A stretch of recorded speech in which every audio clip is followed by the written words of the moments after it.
This is the murder of Sonic the Hedgehog, where you guessed it, Sonic is dead, and you have to figure out why.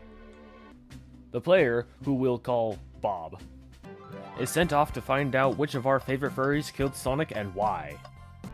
The story begins with an introduction in the dining car, where you speak to our good friend, the conductor, who is on his last day before his retirement, so you better not screw this up.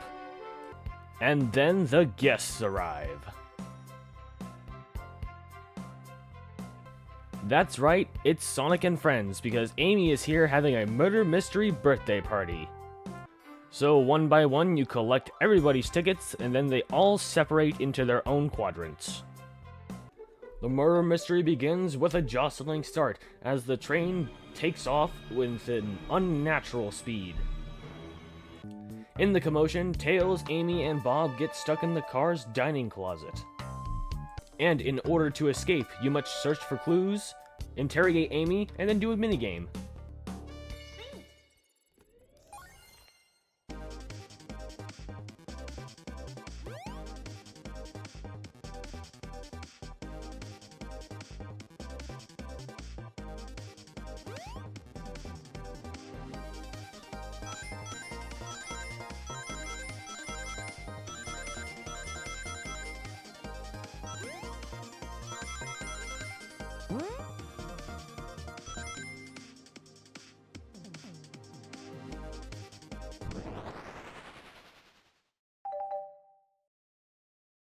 Each interrogation that you have with each character throughout the train will have 2 to 3 of these minigames, and honestly, they're the best part of the game, without a doubt.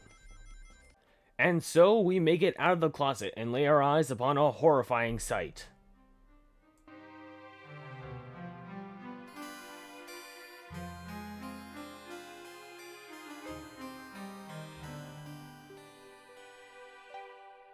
That's right, Sonic is dead. Not really, but go with it.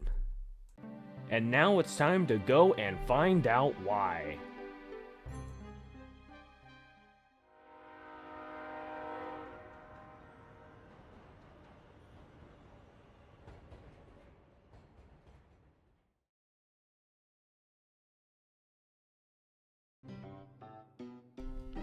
The story continues into the saloon car, where we meet our boy Knuckles.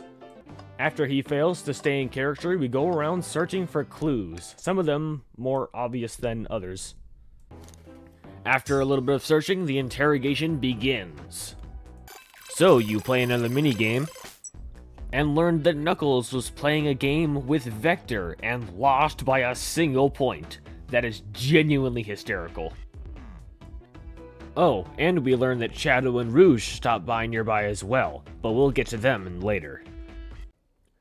And so, we're off to the library car.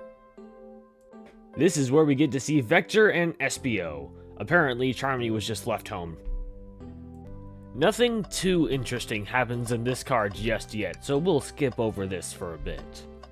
We interrogate the 2 suspects in the car, and we learn that Espio was simply reading, while we already knew that Vector was with Knuckles. With a sturdy enough alibi from each character and an interesting factoid, we move on to the next cart. We find ourselves in the casino car. Let's go gambling! Here we come face to face with Blaze and Rouge. And they entice us to go on a little bit of a side quest with them down the elevator. Yes, there is an elevator on this train. I don't know why the hell there is an elevator on this train. That is not how it's just, why is there an elevator on the train? There's nowhere to go. That's not how elevators work! Alright, whatever, there's an elevator on the train, deal with it. There is a vault beneath the train that the elevator leads to, and so you have to come up with a plan to get past the magnificently mustached guard to find what's in that vault. And so, after a little bit of planning, you make your way inside. I'm about to crack this thing open like a soda can. And for your troubles, you get this adorable little doohickey. Nice. There's hardly even an interrogation in this cart, so honestly, we're just gonna kind of move on. You don't even get to play the minigame, which is like the best part of the game.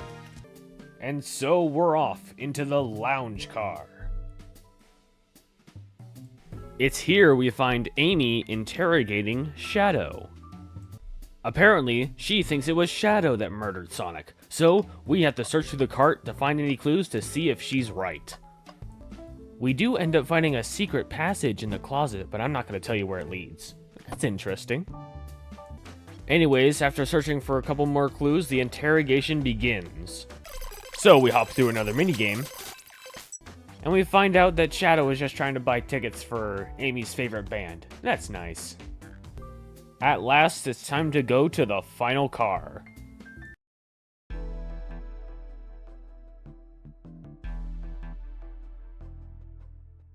The conductor is nowhere to be seen. But that's not important right now. One last time, we search around for clues. After a bit of searching, everybody is called to the front car. However, Sonic isn't there, so Vector and Amy go to check on him.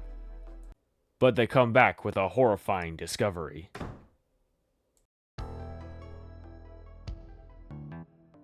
Now things really get sinister because Sonic is out of commission for real, and we need to find out what really happened. I won't spoil who the killer is, that's for you to find out. But eventually, Sonic does wake up, and we find out what really happened.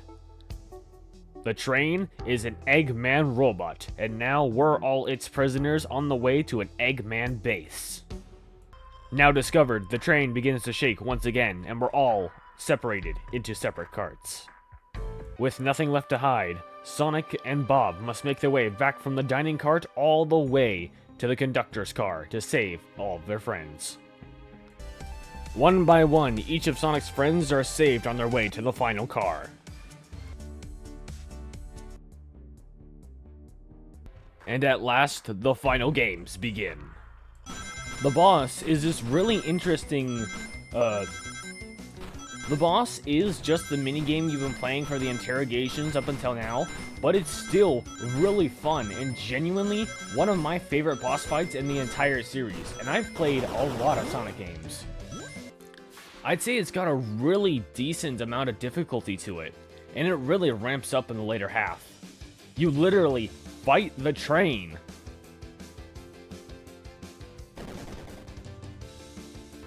But alas, good always conquers evil, and Amy lands the final hit on the train.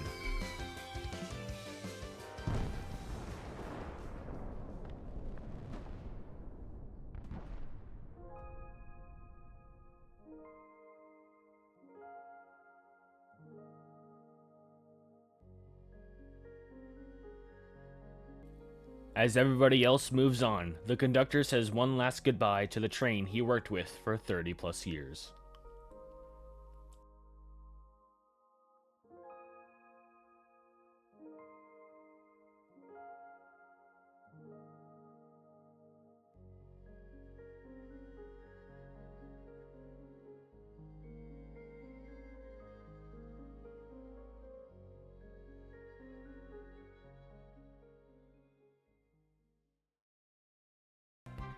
And that is the murder of Sonic the Hedgehog.